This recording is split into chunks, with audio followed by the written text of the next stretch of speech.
بسم اللہ الرحمن الرحیم الحمد للہ رب العالمین والصلاة والسلام علی خاتم الانبیاء والمرسلین وسیدنا وحبیبنا وقرۃ اعیننا محمد وعلی آلہ وصحبہ اجمعین.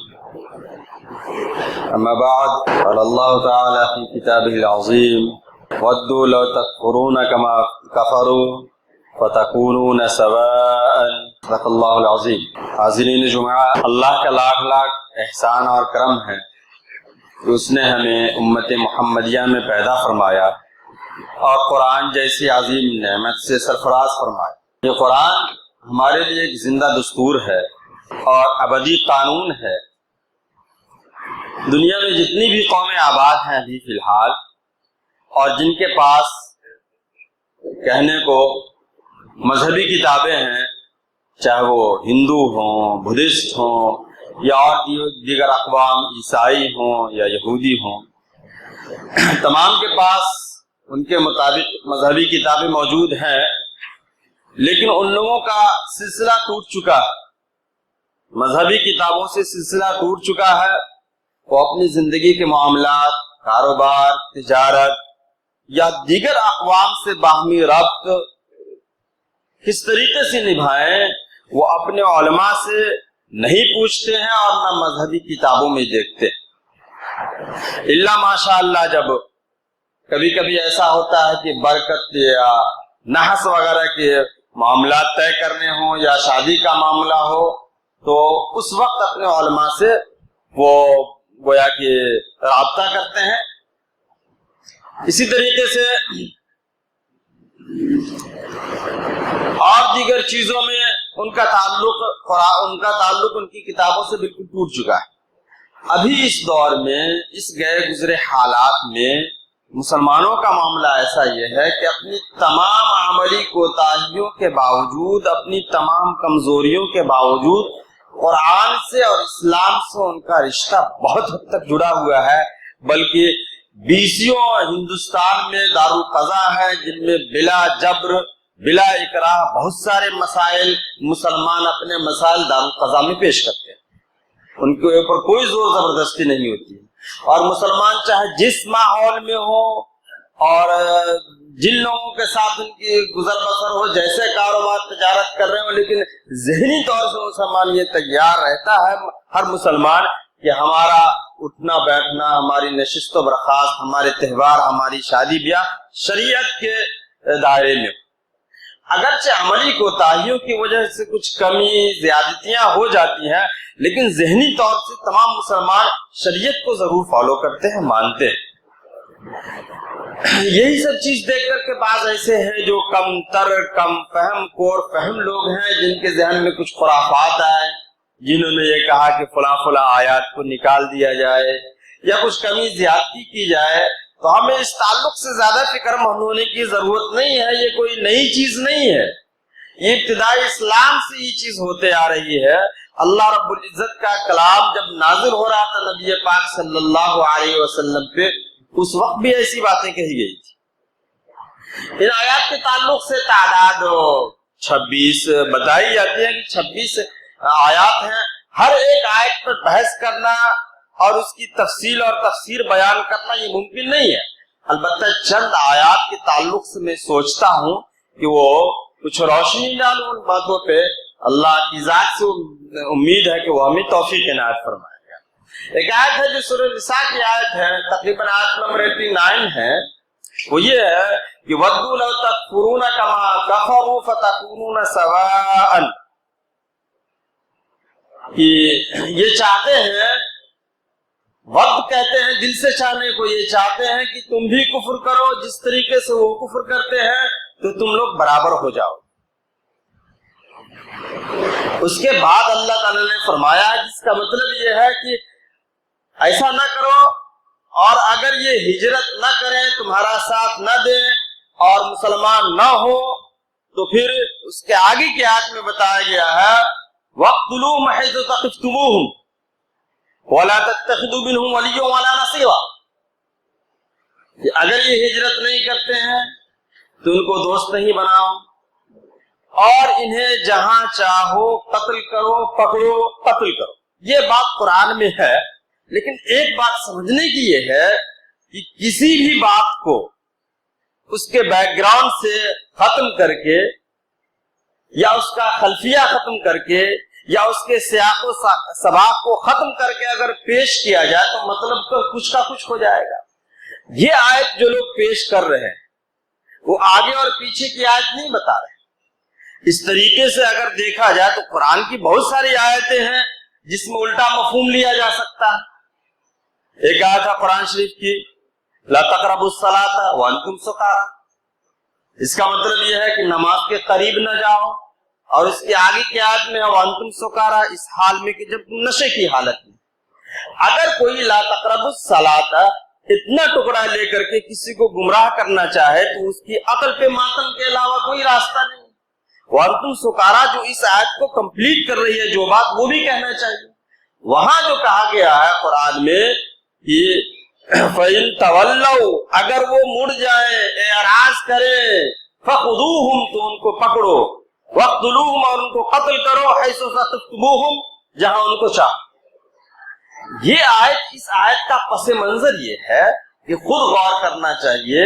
اسلام مکے میں نبی پاک صلی اللہ علیہ وسلم کے ذریعے اسلام کی ابتدا ہوئی، اور وہاں کے لوگوں نے کتنا ستایا مسلمانوں کو، یہاں تک کہ جان کے در پہ ہو گئے. مسلمانوں نے اپنے آپ کو جلا وطن کر لیا، مکے جیسے محبوب وطن کو چھوڑ کر کے مدینے کی رہائش اختیار کر لی.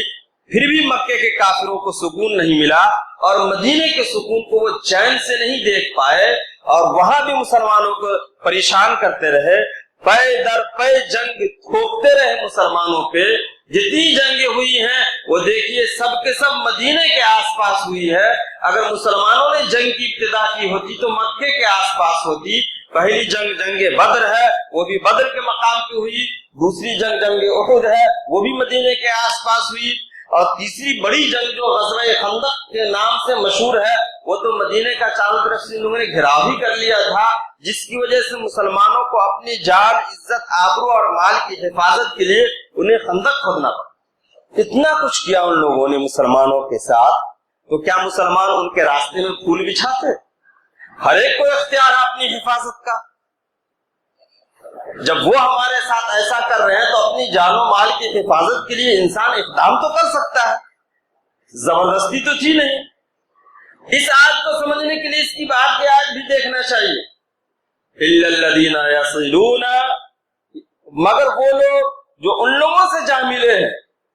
يَصِلُونَ بَيْنَكُمْ وَبَيْنَهُمْ مِيثَاقٌ، ان لوگوں سے جا ملے ہیں جن کا معاہدہ تمہارے معاہدے کے ساتھ اللہ نے کلیئر کر دیا. قتل کرنے والی بات اوپر آئی ہے، جنگ کرنے والی بات آئی ہے، لیکن آگے إِلَّا الَّذِينَ يَصِلُونَ بَيْنَكُمْ وَبَيْنَهُمْ مِيثَاقٌ، مگر کفار کا وہ گروہ، وہ ٹولی یا وہ لوگ اگر ان لوگوں سے جا ملے ہیں جن کے ساتھ تمہارا معاہدہ امن ہے. اس لیے کہ مسلمان ایسا تو تھا نہیں کہ ہر ایک کفار سے لڑتے تھے. یہ کچھ نہیں. نبی پاک صلی اللہ علیہ وسلم مدینہ میں آنے کے بعد سب سے پہلے آس پاس کے لوگوں سے معاہدہ کیا تھا، اور یہاں تک کہ یہود و نصارہ سے بھی معاہدہ کیا تھا. اس لیے آگے کی آیت دیکھنا پڑے گا اس آیت کا مطلب سمجھنے کے لیے کہ إِلَّا الَّذِينَ يَصِلُونَ بَيْنَكُمْ وَبَيْنَهُمْ مِيثَاقٌ، کہ مگر وہ لوگ یا وہ گروہ یا وہ ٹولی ان لوگوں سے جا کے مل جائے جن سے تمہارا معاہدہ امن ہے.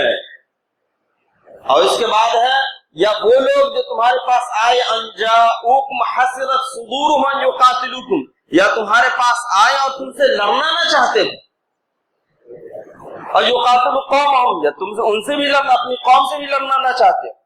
یعنی وہ لوگ جو معاہدہ امن میں ہو ان کے ساتھ مل جائیں، یا کچھ گروہ ایسا ہو جو تم سے بھی لڑنا نہیں چاہتے اور اپنی قوم کا بھی ساتھ نہیں دینا چاہتے ہو، یعنی لڑائی میں شریک نہیں ہونا چاہتے ہو. تو اللہ تعالیٰ نے کہا کہ پھر ان کے اوپر تمہارا کوئی اختیار نہیں، آپ ان کو کچھ کر نہیں سکتے ہو.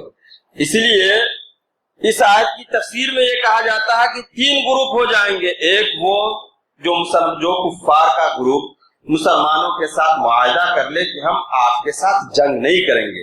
مسلمانوں کو اللہ کی طرف سے سختی سے منع کیا گیا، پھر تمہیں ان پر اختیار نہیں ہے جن کے ساتھ معاہدہ چل رہا ہے. یا وہ گروپ جن کا معاہدہ ڈائریکٹلی ہمارے ساتھ تو نہیں ہے، جن کافر گروپ کے ساتھ ہمارا معاہدہ چل رہا ہے، اس گروپ کے ساتھ ایک غیر مسلم گروپ آ کر کے مل جائے کہ ہم بھی تمہارے ساتھ ہیں، پھر مسلمان انہیں بھی کچھ نہیں کریں گے، اس لیے کہ معاہدے کے ساتھ۔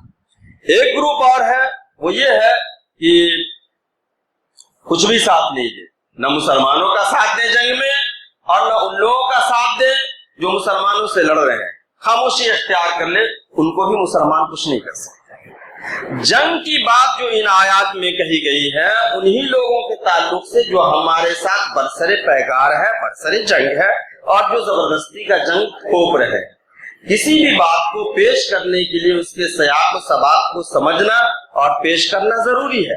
ارے سیاق و سباق تو دور کی بات ہے، ایک ایگزامپل کے طور پہ سمجھنے کے لیے میں ایک مثال میں دیتا ہوں۔ اردو کی ایک مثال ہے کہ اگر اس میں تھوڑا سا فل اسٹاپ یا کاما وغیرہ بھی اگر ادھر ادھر ہو جائے تو مطلب کچھ نہ کچھ ہو جائے گا۔ ایک اردو کا میں یہ پیش کرتا ہوں، اس میں یہ ہے کہ جیسے کہ اگر کسی نے دربان کے پاس کسی کو بھیجا ایک پرچی لکھ کر کے اور اس پر لکھ دیا اس کو روکو مت جانے دو۔ اگر دربار نے یہ پڑھ لیا کہ اس کو روکو مت جانے دو تو مطلب یہ ہو جائے گا کہ روکنا ہے، اس کو باہر نہیں نکلنے دینا، اس کو روکو مت جانے۔ اور اگر پڑھنے والے نے یہ پڑھ لیا اس کو روکو مت جانے دو تو مطلب الٹا ہو جائے گا، کچھ کا کچھ ہو جائے گا۔ تو یہ ہر زبان میں ہوتا ہے، اور کسی کے کلام کو اگر آگے پیچھے کر کے یا کچھ حذف کر کے یا جو پیرائے میں جس پس منظر میں آیت نازل ہوئی ہے اور اس پس منظر کو پیش نہیں کر کے اگر یوں ہی پیش کر دیا جائے تو لوگوں کو گمراہ کرنے کے لیے بہرحال یہ راستہ مل جائے گا۔ اللہ ان کو ہدایت دے، اور ایسے لوگوں کو جو عام فہم ذہن رکھنے والے لوگ ہیں ہمارے، چاہے وہ برادران وطن ہو یا جو بھی ہو، ان کو یہ سمجھنے کی کوشش کرنی چاہیے کہ قرآن یہ عام انسان کی کتاب تو ہے نہیں، یہ اس میں کچھ بھی لکھا ہو، یہ تو خدا کی طرف سے نازل کی گئی ہے، اور یہ خدا کی طرف سے نازل کی گئی یہ تو ہمارا عقیدہ ہے اور ایمان ہے۔ میں نے یہ بتایا تھا شاید کہ یہ جو آیتیں پیش کی گئی اس میں 3 طریقے کی آیتیں ہیں۔ ایک جہاد کے تعلق سے آیتیں، تو جہاد کے تعلق سے تو 10 آیتیں ہیں، جس میں سے میں ایک کی تشریح کیا، ایک آیت کو پیش کر کے 98 والی آیت کو پیش کر کے اور اس آیت کو کمپلیٹ کر رہی ہے 90 نمبر کی جو آیت ہے وہ اس کو اس نے حذف کر دیا، چھوڑ دیا، جس کی وجہ سے مطلب لوگوں کو بہکانے کے لیے اس کے مطلب کی بات ہو جا رہی۔ آیت کا دوسرا گروپ جو ہے وہ غیر مسلموں سے تعلقات کے تعلق سے، یہ غیر مسلموں سے تعلقات نہیں رکھنا ہے، اور تیسرا گروپ ہے غیر مسلموں کے اوپر سزا کے تعلق سے۔ تو خیر تعلقات کے تعلق سے جو ہے وہ آیت میں دیکھتا ہوں، اس میں یہ ہے یا ایھا الذین آمنوا لا تتخذوا الذین اتخذوا دینکم ہزوا ولعبا، کہ اے مسلمانوں وہ لوگ جنہوں نے تمہارے دین کا مذاق اڑایا ہے یا مذاق بنا رکھے ہیں ان سے دوستی مت کرو، وہ اہل کتاب ہو والکفار، اہل کتاب ہو یعنی یہود و نصارہ یا کفار، ان سے دوستی نہیں کرنا۔ اس کے بعد یہ ہے کہ ان کنتم مؤمنین، اگر تم صحیح مومن ہو، اتقوا اللہ ان کنتم مؤمنین، اللہ سے ڈرو اگر تم صحیح مومن ہو۔ اس میں کون سی بات ہے؟ دوستی کرنے نہ کرنے کے تعلق سے یہ ہے کہ جو ہمارے دین کا مذاق اڑائے ان سے دوستی نہیں کرنا ہے۔ یہ تو ہر ایک میں ہے، دنیاوی قانون میں بھی ہے، اور ہر ایک مذہب اگر غور کرے تو اس میں بھی یہ بات ملے گی، لیکن ہمیں اس میں بھی غور کرنے کی بات ہے۔ پہلے ایک آیت اور میں پیش کر دوں، یا ایھا الذین آمنوا لا تتخذوا آباءکم واخوانکم اولیاء ان استحبوا الکفر علی الایمان، کہ اے مومنو چاہے تمہارے والد ہوں یا بھائی ہوں، اگر وہ ایمان کے اوپر کفر کو زیادہ ترجیح دیتے ہوں تو ان سے دوستی نہیں کرنا ہے۔ اب 2 آیتیں میں نے پیش کی، دونوں کی تھوڑی سی تشریح میں بتا دیتا ہوں۔ پہلی آیت جو پیش کی گئی ہے اس میں دوستی نہیں کرنے کے تعلق سے ہے، لیکن اس میں 4 قسمیں آتی ہیں دوستی کی، ایک مدارات، ایک معاملات، ایک مواسات اور ایک موالات۔ بس کس بات میں اپنی بات کرتا ہوں، انشاءاللہ پھر کبھی موقع ملے گا تشریح کروں گا کہ کافروں سے دوستی کے جو ہے 4 اسٹیپ ہے۔ نمبر 1 مدارات، یعنی خوش خلقی کے ساتھ ملنا، میل جول رکھنا، یہ درست ہے یہاں تک۔ دوسرا ہے معاملات، تجارت بے شرا کرنا بالکل جائز ہے۔ تیسری بات ہے معاشات، غمخواری کرنا. نبی پاک صلی اللہ علیہ وسلم بھی غمخواری کیا کرتے تھے، جایا کرتے تھے. اس پہ بہت اور ساری باتیں ہیں لیکن آج وقت کم ہے. اور چوتھی چیز ہے وہ یہ موالات. موالات سے کوئی بھی کسی کو منع کر سکتا ہے. ہمارے انڈیا کا بھی یہ قانون ہوگا کہ یہاں کے جو فوجی ہیں یا دوسرے لوگ بھی ہمارے پڑوسی ملک سے ایسے موالات نہ رکھیں، دل کی گہری دوستی نہ رکھیں کہ اپنے گھر کی تمام راز کی باتیں بتا دیں، یا ایسا ان کے ساتھ میل جول نہ ہو کہ ان کی تہذیبی اور تمدنی افکار اور اعمال ہمارے اندر سرایت ہو جائے. انشاءاللہ کبھی موقع ملا تو اور تفصیل سے گفتگو ہوگی.